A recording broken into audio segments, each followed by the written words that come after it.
SeaWorld is keeping a close eye on a killer whale blamed for killing a trainer.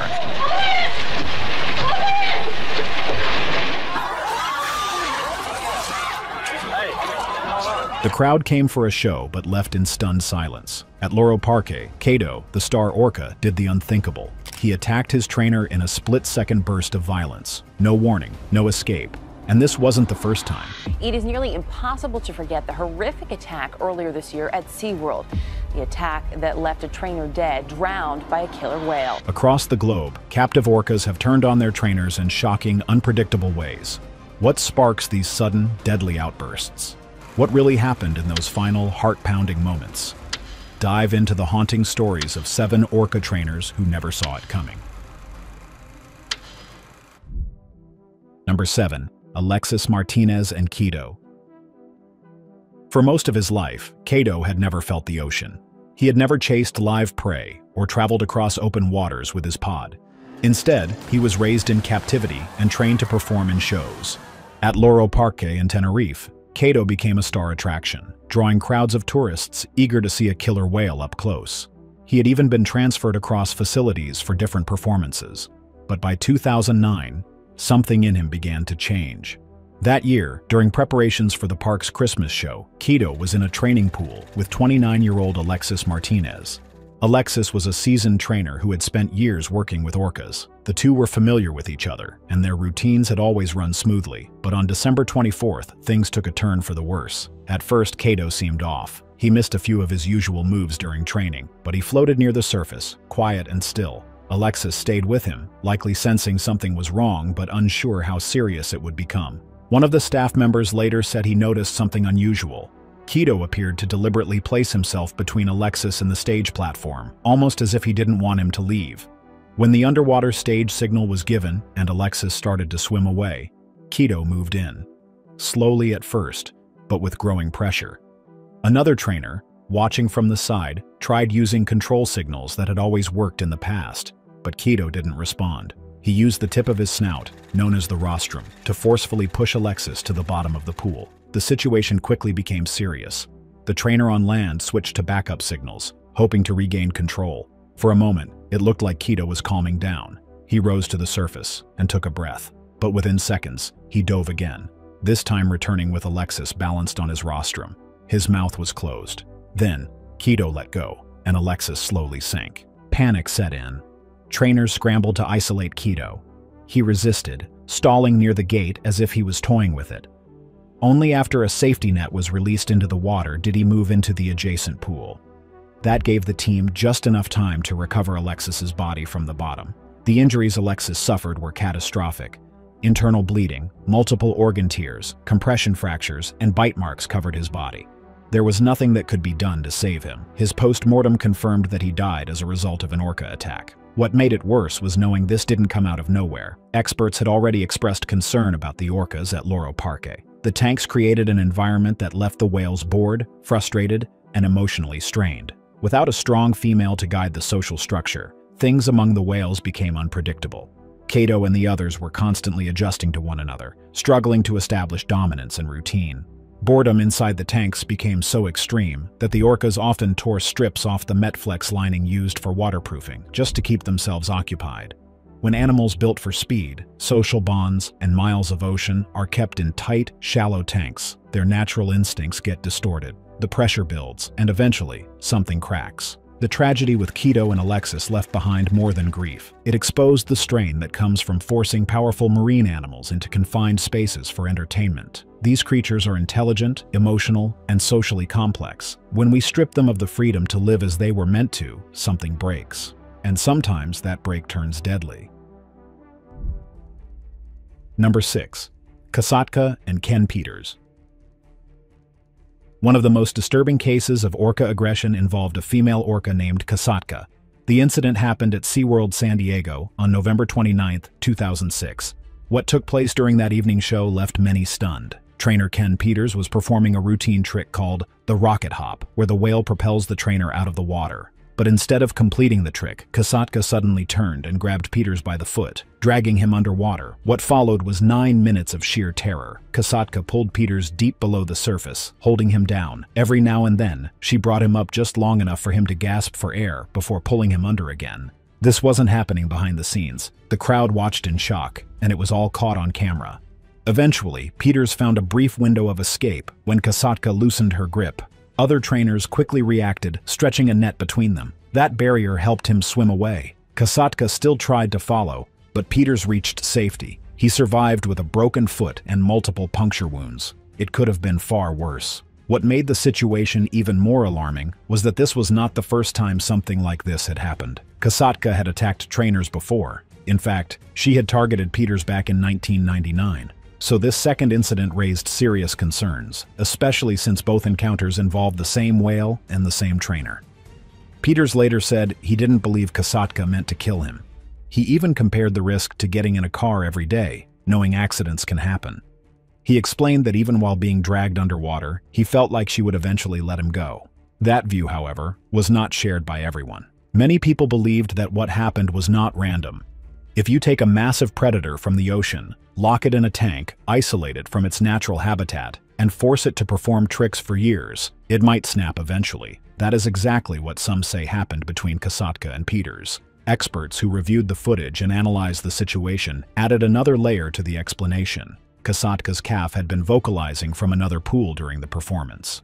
These vocal calls may have stressed her out or triggered a protective response, and this could explain her sudden aggression during the trick. Kasatka's life came to an end in 2017. She was euthanized after developing an untreatable form of pneumonia. By that time, she was around 40 to 42 years old, a long life by captive orca standards, but one marked by isolation, stress, and ultimately tragedy. This event pushed many to ask deeper questions. How much can an animal endure before it breaks? Kasatka's behavior didn't come out of nowhere. It came from years of being kept in an environment that didn't meet her natural needs. No ocean, no real family group, and nowhere to escape when stress built up. Number 5. Claudia Volhart and Tekoa. In 2007, a 29-year-old trainer named Claudia Volhart came dangerously close to death during a routine training session with a killer whale named Tekoa. But before we get into what happened that day, we need to look back at Tekoa's life and what he had endured. Tekoa was born on November 8, 2000. At first, things appeared fine, but as the months passed, something began to change. His mother, Taima, started acting aggressively toward him. She raked him with her teeth, pinned him against the pool walls, and even beached him. By the following year, the situation had become too dangerous, and Tekoa was permanently separated from Taima. Another whale, Kalina, who had just given birth to a male named Tuar, took Tekoa in as a surrogate. As Tekoa grew up at SeaWorld in Orlando, he spent a lot of time with Tuar and Kalina. They were his small social group. Sometimes he also interacted with Katina and her son Ikaika, but it was Tuar he was closest to. The two young males often performed together in shows. Then on April 25, 2004, Tekoa and Tuar were loaded into a transport vehicle and flown to SeaWorld San Antonio. 2 years later, Tekoa's life changed again. He was shipped to Loro Parque in Spain, along with 3 other whales as part of a breeding loan. But this new setting was nothing like his previous homes. All 4 whales had been taken from their mothers at an early age. This disrupted their ability to form proper social bonds. When they were thrown together, the group dynamic was rocky. They fought often. Aggression became the norm. In this unstable pod, Tekoa found himself at the very bottom of the social ladder. He became the target. The others bit him, raked him, and harassed him constantly. Park staff began to worry about his condition, so they tried to send him back to SeaWorld. But SeaWorld refused. Every request to return Tekoa was turned down. Even as the group settled a little over time, the violence didn't fully stop. Tekoa's body told the story. He was covered in scars from repeated attacks. Many of the rake marks were so bad that Tekoa began beaching himself, likely trying to avoid the others. Some regular visitors at the park said they could recognize him just by looking at the deep scars along his side. All this may have played a role in what happened next. Claudia Volhart had joined Loro Parque in 2003. By 2007, she had been working with Tekoa for about a year before the attack. It occurred during one of the pre-show rehearsals. Claudia and Tekoa were performing a behavior called the foot push. In this move, the trainer places their feet on the orca's rostrum, and the whale pushes them across the surface of the pool. But that day, something changed. Mid-performance, Tekoa suddenly yanked Claudia underwater. He pulled her to the bottom, then brought her back to the surface. Over and over, he repeated this terrifying act.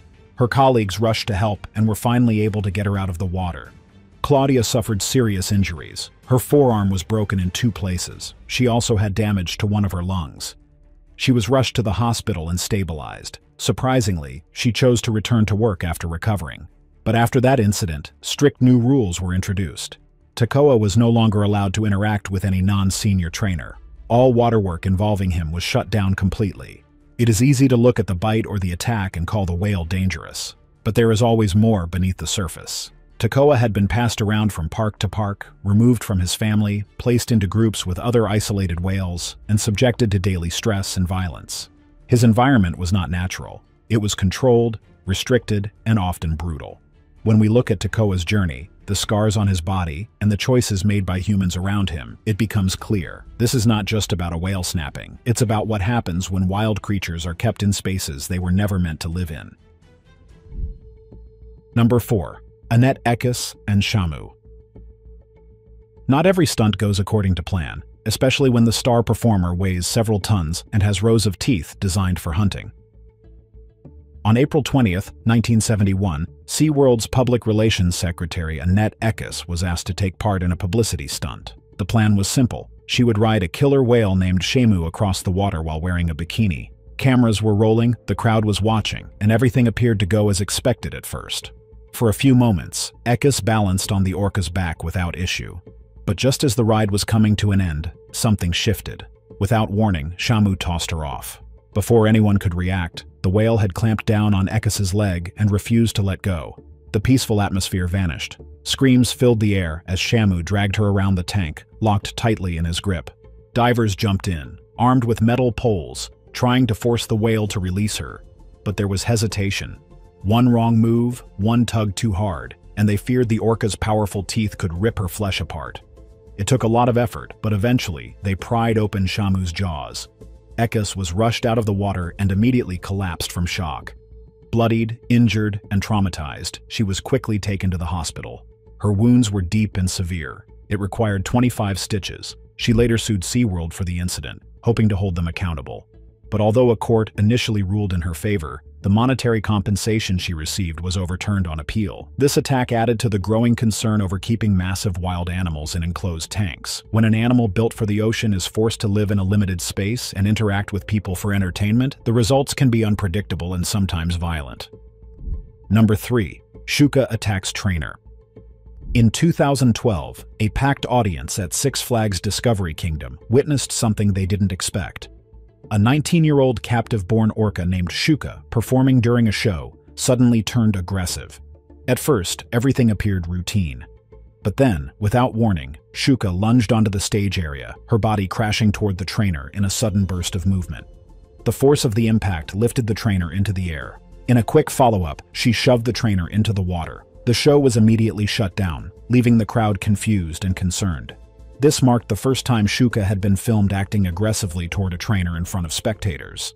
But those who worked behind the scenes claimed this wasn't unexpected. Trainers already knew she could be unpredictable. Former orca trainer John Hargrove, who had worked closely with Shuka, recalled several troubling moments. One incident stood out to him. He had signaled Shuka to swim underneath him so he could climb onto her back. This was a move both had practiced countless times, but that day, she ignored the cue. Instead, she charged straight into him. The blow forced Hargrove underwater and slammed him hard into the acrylic wall of the tank. The crowd may have seen it as part of the show, but he knew something was off. Now, in 2000, about a year before the public attack, something important happened.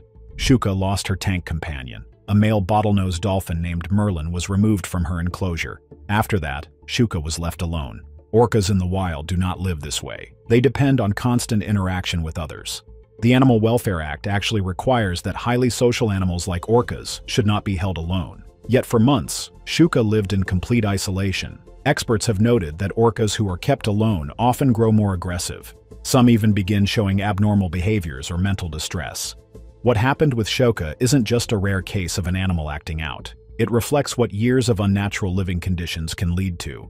Cases like this raise real concerns about the cost of captivity. When intelligent, social creatures are separated from their natural environments and deprived of essential interaction, their behavior often changes in harmful ways. The aggression we see in moments like these might not come from nowhere. It may come from years of silence, frustration, and unmet needs. Number 2. Dawn Brancheau and Tilikum. She was the face of the show.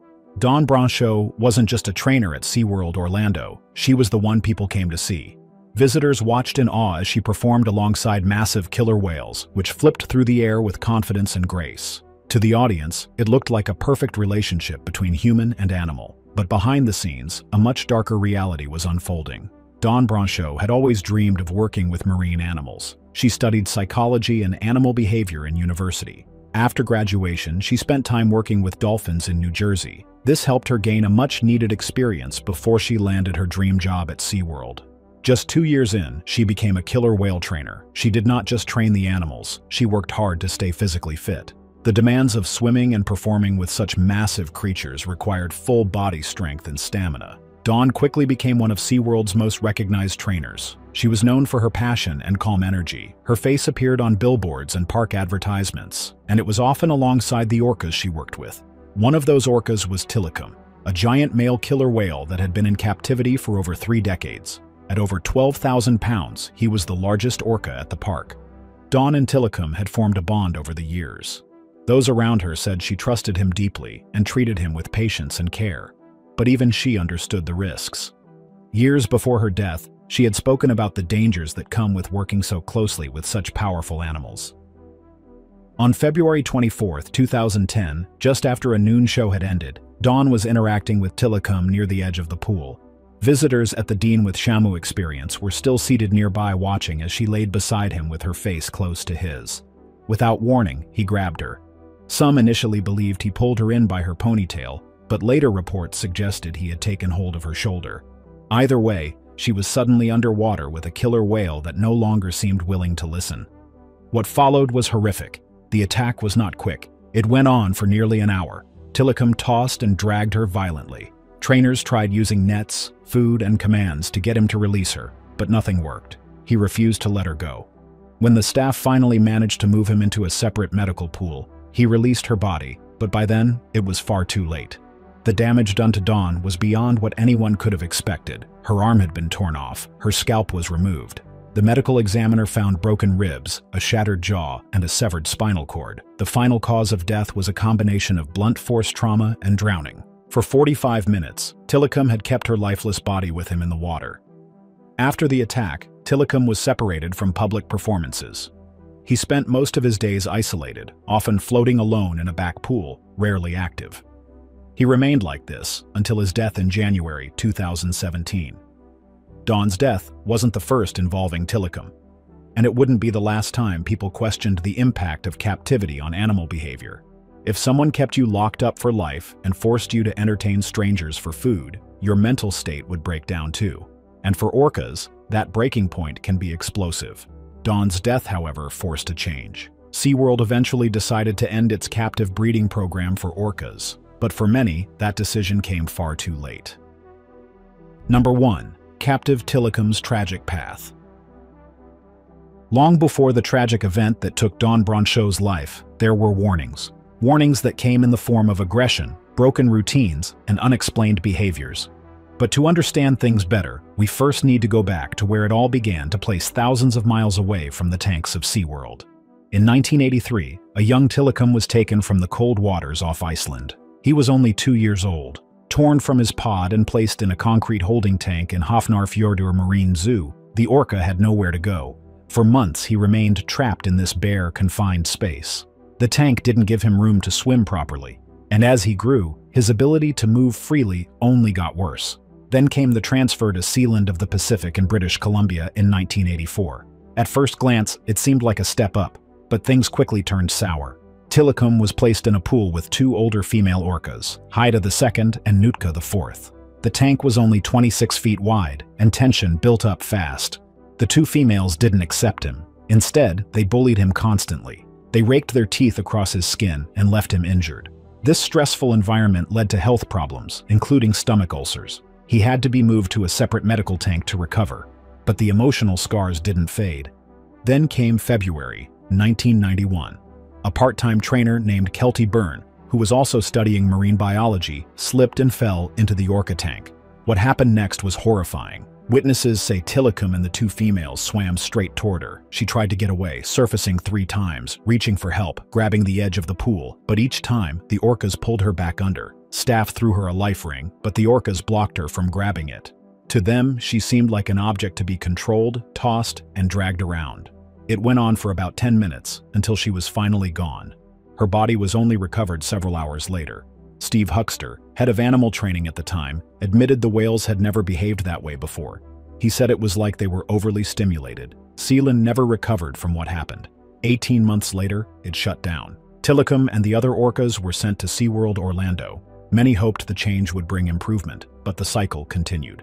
On the morning of July 1999, something strange and disturbing happened. Trainers at SeaWorld found a dead body floating in Tilikum's tank. The man was 27-year-old Daniel Dukes. The day before, he had entered the park as a regular visitor. At some point, he managed to get past security and climb into the pool. What followed was unclear. No cameras captured the incident, and no staff witnessed it. The next morning, his lifeless body was draped over Tilikum's back. SeaWorld said it was a case of trespassing. Still, many wondered why someone would sneak into an orca tank in the middle of the night, and what might have triggered Tilikum's behavior. This wasn't the first incident, and sadly, it wouldn't be the last. Despite the growing concerns, SeaWorld kept Tilikum in shows. He was still performing, still being trained, and still part of their breeding program. That continued until the afternoon he pulled Dawn Brancheau into the water. Looking back, it becomes harder to view these attacks as isolated events. When an animal built for the ocean is trapped in small tanks, deprived of its pod, and subjected to years of physical and psychological strain, something is bound to break. Tilikum's aggression did not come out of nowhere. It came from somewhere very real. That brings us to the end of this video. If you found it informative, make sure to subscribe to the channel for more videos like this.